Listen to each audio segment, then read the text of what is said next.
अस्सलाम वालेकुम engineers, this is engineer Abdul Hadi और आप देख रहे हैं engineer skill. Welcome again to my channel. इस वीडियो में हम डिस्कस करेंगे comprehensive summary of ASTM and Saudi Aramco engineering standard for civil engineering quality control. Most ASTM और सऊदी अरामको इंजीनियरिंग स्टैंडर्ड जितनी भी हमारे पास यूज़ होती है वो हम डिस्कस कर रहे हैं। एएसटीएम मोस्ट यूज़फुल जितनी भी हमारे पास स्टैंडर्ड है उसके बारे में मैं ऑलरेडी वीडियो बना चुका हूँ। अब इस वीडियो में मैं डिस्कस करूँगा सऊदी अरामको इंजीनियरिंग स्टैंडर्ड के मोस्ट यूज़फुल स्टैंडर्ड। स्टार्ट करते हैं अपने आज की इस वीडियो। एएसटीएम स्टैंडर्ड के बारे में अगर आपने वीडियो नहीं देखी तो पहले आप लाजमी वो चेक करें जो हमारे पास डेली बेस पे कंस्ट्रक्शन प्रोजेक्ट पे स्टैंडर्ड यूज़ होने वाले हैं। जो वर्किंग रिक्वायरमेंट है वो मोस्टली यूज़फुल एएसटीएम स्टैंडर्ड मैं ऑलरेडी डिस्क्राइब कर चुका हूँ, आप उस वीडियो में चेक कर सकते हैं। स्टार्ट करते हैं अपने आज की इस वीडियो को। Saudi Aramco engineering standard for civil engineering quality control. सबसे पहले जो हमारे पास स्टैंडर्ड है वो कंक्रीट एंड रीइंफोर्समेंट का है। इसका जो हमारे पास स्टैंडर्ड है वो Saudi Aramco engineering standard Q001 concrete mix design and quality control. Concrete की जितनी भी डिटेल है और रीइंफोर्समेंट की डिटेल है वो हमारे पास फॉलो होती है अरामको प्रोजेक्ट पे। Saudi Aramco engineering standard Q001 में इसकी कंप्लीट डिस्क्रिप्शन हुई है। इसके बारे में मेरी ऑलरेडी डिटेल सी वीडियो बन चुकी है। अगर आप इसको फर्दर भी डिटेल से देखना चाहते हैं तो आप उस वीडियो को भी चेक कर सकते हैं। पर्पस क्या है हमारे पास? Ensure concrete quality meet Aramco project requirement. इसका पर्पस क्या है हमारे पास कि जितनी भी हम कंक्रीटिंग वर्किंग करें वो सऊदी अरामको इंजीनियरिंग स्टैंडर्ड के मुताबिक करें, अरामको प्रोजेक्ट रिक्वायरमेंट के मुताबिक करें, स्टैंडर्ड स्पेसिफिकेशन के मुताबिक करें। की रिक्वायरमेंट हमारे पास कितना है? मिनिमम कंप्रेसिव स्ट्रेंथ हमारे पास कितनी होनी चाहिए? 35 MPa 5000 PSI।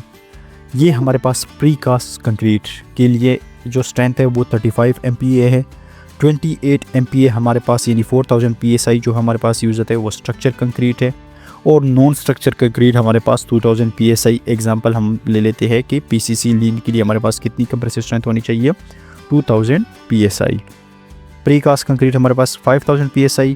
स्ट्रक्चर कंक्रीट हमारे पास 4000 PSI। स्ट्रक्चर कंक्रीट में हमारे पास एग्जांपल बीम, स्लैब, कॉलम, जितनी भी हमारे पास लेंटर बीम आते हैं वो हमारे पास स्ट्रक्चर कंक्रीट कंसिडर होती है।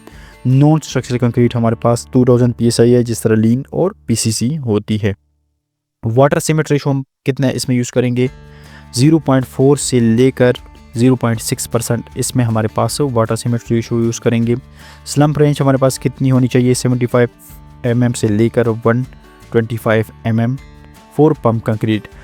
स्लम्प हमेशा वेरी करता है, एएसटीएम स्टैंडर्ड के मुताबिक भी वो वेरी करता है और सऊदी अरामको इंजीनियरिंग स्टैंडर्ड के मुताबिक भी वेरी कर सकता है। वो आपके स्ट्रक्चर पे डिपेंड करता है कि आपका ऑब्जेक्ट कौन सा है यानी स्ट्रक्चर कौन सा है। वो आपके वेदर कंडीशन पे भी डिपेंड कर सकता है कि आपकी वेदर कंडीशन किस तरह है, टेम्परेचर किस तरह है, उस पर भी आपका डिपेंडेंट हो सकता है। अब जो हमारे पास सऊदी अरामको प्रोजेक्ट पे स्लम्प यूज़ होता है वो 150 ± 40 mm का यूज़ होता है, बट ये वेरी कर सकता है। Reinforced concrete construction. पर्पस क्या है हमारे पास? Define construction requirement for reinforced concrete. ये हमारे पास जितनी भी हम रीइंफोर्समेंट कंक्रीट करें वो हमारे पास प्रोजेक्ट की रिक्वायरमेंट के मुताबिक होनी चाहिए। की रिक्वायरमेंट है इसके हमारे पास कितने होनी चाहिए? रिबार कवर हमारे पास कितना होना चाहिए? 40 mm expose and 50 mm submerge. Curing time हमारे पास कितना होना चाहिए? 7 days मिनिमम विद क्यूरिंग। इसका मिनिमम हमारे पास 7 days तक होना चाहिए। कवर के बारे में जितनी भी डिटेल है वो Saudi Aramco engineering standard Q001 में कंप्लीट इसमें डिटेल सी भी डिस्क्राइब हुई है हर स्ट्रक्चर की, जिस तरह कॉलम, बीम, फुटिंग, स्लैब वगैरह जितनी भी डिटेल है वो सऊदी अरामको Q001 में डिफाइन हुई है कि आपने कौन सी स्ट्रक्चर को कितना कवर देना है, वो ऑलरेडी डिफाइन कर चुके हैं। नेक्स्ट हमारे पास है Saudi Aramco engineering standard A114 earthwork and compaction. जितनी भी हमारे पास एक्सकेवेशन एंड बैक फिलिंग होती है, अर्थवर्क काम होता है, वो Saudi Aramco engineering standard A114 के मुताबिक होता है। इस स्टैंडर्ड में 3 मेन टर्मिनोलॉजीज यूज़ होती है: excavation, back filling and compaction. Purpose क्या है हमारे पास? Ensure proper soil grading and compaction. इसका मतलब है कि हम जितनी भी एक्सकेवेशन एंड बैक फिलिंग करें, जितनी भी हम मटेरियल करें वो इस स्टैंडर्ड के मुताबिक होनी चाहिए। जिस तरह अगर अरामको प्रोजेक्ट पे हम जितनी भी एक्सकेवेशन एंड बैक फिलिंग करते हैं वो उसमें जो मटेरियल यूज़ होता है वो जनरल फिल मटेरियल और सेलेक्ट फिल मटेरियल यूज़ करते हैं। अब उस मटेरियल की डिटेल स्पेसिफिकेशन किस में डिफाइन हुई है? वो Saudi Aramco engineering standard A114 में डिफाइन हुई है। कंपैक्शन लिमिट कितनी है? सब ग्रेड की हमारे पास 95% MDD ASCMD 1557 इसका MDD हमारे पास अचीव होना चाहिए। सब बेस मटेरियल हमारे पास कितना कंपैक्शन होनी चाहिए, 98% MDD। अब कंपैक्शन बी और MDD जो है वो भी आपकी वेरी कर सकता है, वो भी आपकी प्रोजेक्ट स्पेसिफिकेशन के मुताबिक चेंज हो सकती है। अब सऊदी अरामको प्रोजेक्ट पे जो कंपैक्शन की रिक्वायरमेंट है इस बेस और सब बेस मटेरियल के लिए वो 95 से लेकर 100% तक होना चाहिए आपका कंपैक्शन। नेक्स्ट हमारे पास है असफाल्ट एंड रोड वर्क। इसका जो स्टैंडर्ड है हमारे पास Saudi Aramco engineering standard Q006 asphalt concrete pavement. जितनी भी हम असफाल्ट की डिटेल को फॉलो करते हैं उसके लिए हमारे पास जो स्टैंडर्ड है वो Saudi Aramco engineering standard Q006 है। पर्पस क्या है हमारे पास, ensure asphalt thickness compaction and stability, यानी जितनी भी हम असफाल्ट करें उसकी थिकनेस, उसका कंपैक्शन और इसकी जो स्टेबिलिटी है वो as per Saudi Aramco engineering standard Q006 के मुताबिक होनी चाहिए। की लिमिट हमारे पास कितनी है, minimum asphalt thickness base layer हमारे पास 50 mm होनी चाहिए, बियरिंग कोर्स हमारे पास 75 mm होनी चाहिए।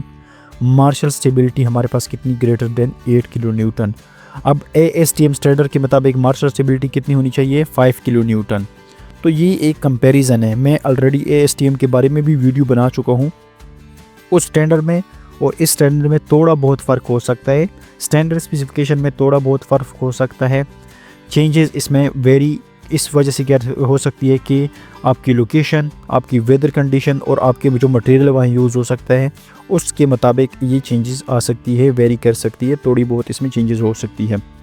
इन प्लेस डेंसिटी इसके हमारे पास कितनी होनी चाहिए, यानी कंपैक्शन कितनी होनी चाहिए असफाल्ट की, 96% GMM ASTM D2041 as per Saudi Aramco engineering standard Q006।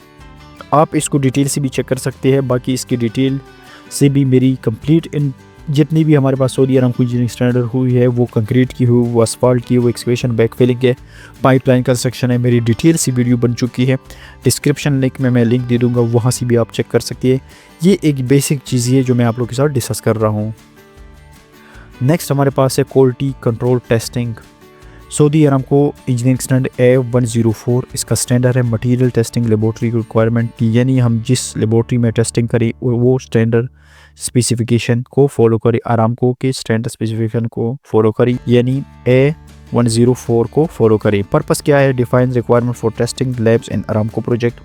इसका पर्पस ये है ना कि हम जितनी भी टेस्टिंग परफॉर्म करें वो सऊदी अरामको से अप्रूव होनी चाहिए। जितनी भी हम लेबोरेटरी में टेस्टिंग यहाँ करते हैं वो जितनी भी हमारे पास वेंडर्स होते हैं या हमारे पास लेबोरेटरी होती है ना वो सऊदी अरामको से अप्रूव है। की लिमिट कितनी है, lab must be ISO certified होने चाहिए, concrete sample must be tested with in 24 hours. अच्छा, ये सऊदी अरामको इंजीनियरिंग स्टैंडर्ड के मुताबिक जो हमारे पास A104 है उसके मुताबिक ये है ना कि आपका जो लैब है वो ISO सर्टिफाइड होना चाहिए और जितनी भी आपकी कंक्रीट सैंपल है वो टेस्ट इन 24 आवर्स के अंदर होनी चाहिए। नेक्स्ट हमारे पास है Saudi Aramco engineering standard A110 QA/QC program for construction. जितनी भी हमारे पास डॉक्यूमेंटेशन होती है वो हमारे पास Saudi Aramco engineering standard A110 के मुताबिक होनी चाहिए। पर्पस क्या है, ensure strict compliance with Aramco standard. इसका पर्पस है, इस स्टैंडर्ड का पर्पस है कि हम जितने भी वर्क करें वो स्टैंडर्ड्स अरामको के स्टैंडर्ड स्पेसिफिकेशन के मुताबिक करें। की पॉइंट्स क्या है हमारे पास, इंडिपेंडेंट QC टीम रिक्वायर्ड। इसका मतलब है कि हमारे पास क्वालिटी कंट्रोल की एक स्पेसिफिक टीम होनी चाहिए। All material must be meet ASTM and Saudi Aramco engineering standard limits. कहते हैं कि जितनी भी आप मटेरियल यूज़ करो या जितने भी वर्किंग करो स्टैंडर्ड स्पेसिफिकेशन वो आपकी ASTM और सऊदी अरामको इंजीनियरिंग स्टैंडर्ड के मुताबिक होनी चाहिए। अब की डिफरेंस क्या है इस ASTM और Saudi Aramco engineering standard in quality control, यानी जितनी भी हमारे पास स्टैंडर्ड है वो ASTM और सऊदी अरामको इंजीनियरिंग स्टैंडर्ड में क्या डिफरेंट है। ASTM provide test method and material properties. ASTM हमें प्रोवाइड करता है कि टेस्ट मेथड और मटेरियल प्रॉपर्टीज़ हमें डिफाइन करता है। Saudi Aramco engineering standard enforce strict quality control for Aramco project integrating ASTM but with high standard. Saudi Aramco engineering standard जितनी भी अरामको के प्रोजेक्ट होते हैं उसमें सऊदी अरामको इंजीनियरिंग स्टैंडर्ड को स्ट्रिक्टली फॉलो किया जाता है। उसमें क्वालिटी कंट्रोल हमेशा QC की अलग टीम होती है, वो स्टैंडर्ड स्पेसिफिकेशन एक स्पेसिफिक टीम रखी जाती है क्वालिटी कंट्रोल की यानी QC की, ताकि ये जितनी भी वर्किंग हो स्टैंडर्ड स्पेसिफिकेशन के मुताबिक होती है और यहाँ बहुत स्ट्रिक्टनेस होती है। और इसमें integrating ASTM but with higher standard. इसका मतलब है ना कि जितनी भी स्पेसिफिकेशन ली है ना स्टैंडर्ड ASTM से ही पिकअप की है। Integrating ASTM but with higher standard, इसका मतलब है कि जितनी भी सऊदी अरामको इंजीनियरिंग स्टैंडर्ड है वो ASTM को ही फॉलो करती है, लेकिन इसमें थोड़ी बहुत चीज़ें हो सकती है, वो मैंने ऑलरेडी बताया कि वो आपके टेम्परेचर की वजह से या मटेरियल चेंज की वजह से ही चेंज हो सकती है। QC engineer in Saudi Arabia must ensure ASTM compliance with meeting Saudi Aramco engineering standard execution criteria। इसका मतलब है कि QC जो इंजीनियर है, QC इंस्पेक्टर है या QC डिपार्टमेंट का जो भी मेंबर है, जो भी टीम मेंबर है, उसको सऊदी अरामको इंजीनियरिंग स्टैंडर्ड और ASTM की जितनी भी स्टैंडर्ड है वो हमेशा पता होनी चाहिए, वो फॉलो उसको करनी चाहिए कंस्ट्रक्शन इंडस्ट्री में या कंस्ट्रक्शन के प्रोजेक्ट में, जितनी भी अरामको के प्रोजेक्ट है या सऊदी अरब में जितनी भी प्रोजेक्ट है। तो ये थी difference between Saudi Aramco engineering standard and ASTM। आप ASTM की वीडियो भी चेक कर सकती हैं, वीडियो लंबी हो रही थी इस वजह से मैंने इनको डिफरेंट पार्ट्स में डिवाइड किया, वो वीडियो भी आप चेक कर सकते हैं। तो ये बेसिक सी वीडियो थी जो मैंने difference between ASTM and Saudi Aramco engineering standard के बारे में बताई है।